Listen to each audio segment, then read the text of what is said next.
bonjour à tous et bienvenue sur le podcast Let's Go du MBA MCI Manager du Marketing Digital. Je suis Thierry et je reçois aujourd'hui Florent de Carvalho, spécialiste en marketing digital, qui va partager avec nous son regard sur le sujet de l'e-réputation. Mais avant de rentrer en profondeur sur le sujet, je vais les laisser se présenter. Bonjour à tous et merci Thierry pour ton invitation. Donc effectivement, je suis Florent de Carvalho, donc directeur marketing et communication d'une mutuelle, en tout cas pour ces dernières années. Et avant cela, j'avais été chef du protocole et des relations publiques auprès d'une autorité politique pour qui évidemment les sujets d'e-réputation étaient fort importants. Très bien. Tu as récemment écrit un article sur la gestion des crises d'e-réputation. Mais avant de nous donner quelques conseils, peux-tu nous définir ce que c'est que l'e-réputation? Bien sûr, l'e-réputation, c'est simplement la réputation d'une entreprise, ça peut être une marque, un particulier, même un produit ou un service sur le web. Cette réputation, en fait, résulte de l'image des contenus qui sont produits et diffusés par l'entreprise elle-même, mais surtout par les contenus produits par les internautes via des blogs, les réseaux sociaux, des plateformes d'échange de vidéos, des espaces d'avis clients, un petit peu toutes les plateformes, j'ai envie de dire, communautaires. En gros, c'est une information qui se contrôle pas et surtout, il ne faut pas la confondre avec la notoriété de marque. Qui n'a rien à voir parce qu'on peut être connu, mais souffrir d'une très mauvaise réputation, par exemple. Très bien, Florent. Je vois qu'aujourd'hui, on parle de plus en plus de ces enjeux d'e-réputation. Tu peux nous dire pourquoi? Oui, bien sûr, c'est des enjeux qui sont colossaux, hein. La réputation en ligne d'une entreprise est essentielle puisqu'elle influence tout simplement le comportement d'achat des consommateurs. Donc c'est un enjeu évidemment de stabilité, mais aussi de croissance pour les patrons et leurs groupes. Pour t'expliquer un petit peu, un produit qui souffre d'une mauvaise réputation sera simplement moins acheté qu'un produit qui a des avis consommateurs positifs. Une entreprise qui recrute pourra attirer des talents de meilleure qualité si sa réputation est bonne, notamment quand on cherche à intégrer les jeunes générations qui, tout le monde le sait, sont beaucoup plus regardants sur les sujets d'éthique ou sur les engagements des entreprises. Celles qui surfent, par exemple, sur l'inclusion ou sur leur responsabilité environnementale sans agir véritablement se font en général très vite rattraper sur le web. Et ils le ressentent évidemment dans leur capacité à recruter ces bons profils. S'agissant de personnalités publiques, c'est un autre segment. Ça peut être des leaders d'opinion, ça peut être des grands chefs d'entreprise, ça peut être des politiques. Les enjeux d'e-réputation sont devenus une priorité à l'heure de l'immédiateté de l'information et on le sait, du clash permanent, par exemple, sur des plateformes comme Twitter. Alors, on le voit, hein, une attitude maladroite, un propos maladroit, ça peut avoir des répercussions très fortes sur la suite d'un parcours professionnel. En gros, une mauvaise réputation, ça peut détruire une entreprise ou une carrière en très très peu de temps. Et d'ailleurs, il y a Warren Buffett, qui est un magnat des affaires américain, qui a dit, et assez justement, qu'il fallait 20 ans pour construire une réputation et seulement 5 pour la détruire. On va le voir, je pense que c'est une réalité. Tu évoquais l'influence de l'e-réputation en ligne sur la consommation. Est-ce que cela influe réellement sur le comportement des acheteurs? Clairement oui. Il y a un sondage IFOP qui est sorti d'ailleurs en 2021 qui expliquait que 55% des consommateurs plébiscitent l'e-réputation avant la proximité géographique, par exemple, qui est à 32%, ou la notoriété de la marque. Donc oui, clairement oui. Des consommateurs, pour t'expliquer, sont devenus ce qu'on appelle des consomme-acteurs. Ils partagent sur les réseaux sociaux, sur des sites spécialisés, leurs avis, leurs expériences, et ça peut influencer parfois des milliers d'acheteurs potentiels. Pour te donner quelques chiffres, pour détailler un peu les choses, on sait qu'aujourd'hui, 85% des consommateurs se renseignent sur Google avant d'acheter un produit ou un service. 65% de ces consommateurs consultent les avis des autres internautes avant de réaliser un achat. C'est énorme. Donc, si la confiance n'est pas au rendez-vous, ça peut avoir un réel effet dissuasif et impacter évidemment les ventes. Je parle pas uniquement des achats en ligne, hein, d'ailleurs, parce que en magasin, c'est un peu la même chose. On se renseigne en général avant d'aller acheter. Quand tu veux des baskets, tu vas d'abord regarder sur le web si elles te plaisent et tu vas évidemment regarder les commentaires. Et il y a aussi les fiches Google My Business. Quand on cherche un commerce, par exemple, de proximité en utilisant la géolocalisation, on va regarder et aller évidemment dans celui qui est le mieux noté. Ok, alors est-ce que tu peux expliquer à nos auditeurs comment ils peuvent mesurer et surveiller la réputation de leur entreprise? Bien sûr, Thierry. Alors déjà, il faut comprendre que c'est un travail du quotidien qui mobilise des ressources à la fois internes et parfois externes, puisque l'information afflue sur les réseaux sociaux tous les jours. Donc, il faut faire de la veille, une veille qui est permanente à la fois sur les moteurs de recherche, sur les réseaux sociaux, et pas uniquement ceux sur lesquels les entreprises publient elles-mêmes. C'est vraiment l'ensemble des réseaux sociaux, évidemment avec des priorités. Sur les sites de discussion, sur les forums, sur les sites d'avis, il y a vraiment beaucoup d'endroits où il faut aller regarder. Mais avant de mettre en place cette veille, il faut faire un audit pour savoir où on en est. Beaucoup d'entreprises ne le font pas et beaucoup d'entreprises ne connaissent pas l'état de leur réputation et parfois continuent, quand elle est mauvaise, à dépenser des milliers, voire des millions d'euros dans des budgets de communication. Et là, on peut considérer qu'il y a vraiment un trou dans la raquette. Alors, pour les grandes entreprises, celles qui ont plus de moyens, elles peuvent faire appel à un consultant qui va faire ce qu'on appelle une enquête de listening social.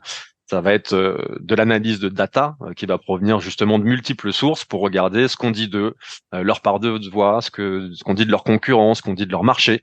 Ça permet de remonter tout un tas d'insights, pardon. Ça peut se faire avec des outils parfois très simples.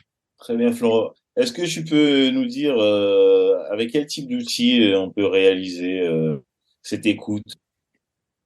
Bien sûr, le premier, c'est le plus connu, c'est Google, qui permet de faire des alertes. Ça permet de voir au moins ce qui est dit dans la presse. Il y a aussi NetVibes qui fonctionne très bien. Après, il y a des outils beaucoup plus performants qui permettent de regarder en profondeur, comme Mention, comme HotSuite, qui font très très bien le job. Là, le fonctionnement est assez simple. En gros, vous tapez des mots-clés et l'outil va vous remonter tous les contenus dans lesquels ce mot-clé est utilisé. Donc, ça permet vraiment d'aller beaucoup plus loin et de remonter beaucoup plus d'insights. D'ailleurs, je ferai un article en complément sur ce sujet. Justement, ton dernier article parlait de crise des réputations. Est-ce que tu peux nous dire quels sont les indicateurs qui permettent de dire qu'une entreprise ou une personnalité connaît une crise des réputations? Clairement, déjà, quand le sujet leur échappe, qui devient hors de contrôle et qui peut porter préjudice finalement à l'activité ou à l'image de la personne, les crises d'irréputation sont multiples. Elles peuvent provenir d'une défaillance du produit, elles peuvent provenir d'une campagne de communication jugée excluante ou stigmatisante. Ça peut venir de la communication d'un dirigeant qui a fait un tweet un peu trop rapide, et ça, on a pu en voir. Mais ça peut aussi être des employés mécontents finalement de la politique interne de l'entreprise. Et surtout, et là c'est beaucoup plus complexe à contrôler, c'est la concurrence qui va essayer de créer un bad buzz sur la marque pour laquelle vous travaillez. En gros, on peut être attaqué de toutes parts. Donc, et d'ailleurs, il y a 75% des PDG qui affirment qu'ils ont connu une crise dans les 3 dernières années. Donc, c'est dire que ça peut toucher vraiment toutes les entreprises aujourd'hui. Comment réagir quand une crise survient? Déjà, je le disais, il faut faire un état des lieux pour savoir d'où vient le problème, comprendre s'il y a eu un dysfonctionnement, notamment dans les équipes internes. Ensuite, il faut repérer tout simplement ceux qui parlent de ce problème et ceux qui en parlent en bien comme ceux qui en parlent en mal. Il faut vraiment les identifier et regarder, les hiérarchiser en fonction de leur importance et de leur influence, notamment ceux qui ont des très fortes communautés. Ensuite, il faut rapidement trouver des gens en capacité de vous défendre. Ça peut être dans vos troupes comme à l'extérieur. C'est un peu comme en politique, Thierry. Quand tu vois des élus justement venir sur les plateaux de télévision pour défendre leur patron avec tout un tas d'éléments de langage. Bien sûr, il faut préparer des plans d'action en amont des crises et pas toujours être dans la réaction. Il faut être préparé sur si une situation dérape et pas toujours être en train d'essayer d'éteindre le feu. D'ailleurs, parfois la situation se calme d'elle-même. Il y a un effet bullshit, mais vraiment vaut mieux ne pas prendre le risque. Et d'ailleurs, je lisais un sondage il y a quelques temps qui disait que 45% des directeurs marketing n'ont pas de plan en place en cas de crise. Autant dire qu'il y a encore du boulot. Après, évidemment, il faut une stratégie offensive. Il faut faire feu de tout bois, mais de manière très organisée et très coordonnée. Il faut d'ailleurs commencer, puisque c'est un peu la base, en tout cas quand c'est possible, reconnaître la faute. Et tu connais l'adage, faute avouée, à moitié pardonnée. Mais clairement, ça marche pas toujours. Donc, il faut prévoir évidemment d'autres choses. La première, c'est de répondre aux avis négatifs, aux attaques sur les réseaux sociaux. Faut pas croire que détourner le regard réglera quoi que ce soit. À l'ère des réseaux sociaux, la politique de l'autruche, ça fonctionne plus du tout. Donc, vous pouvez aussi dénoncer les attaques calomnieuses et frauduleuses, répliquer par voie de presse quand le sujet prend de l'ampleur. Il y a vraiment beaucoup, beaucoup de choses à faire. Si le produit, par exemple, vient de vos produits, il faut mettre en place des canaux de communication pour échanger avec les utilisateurs. Donc, ça peut être du Messenger, ça peut être un chatbot, ça peut être une FAQ fournie. En gros, les gens ont besoin de réponses et il faut évidemment leur faciliter la tâche.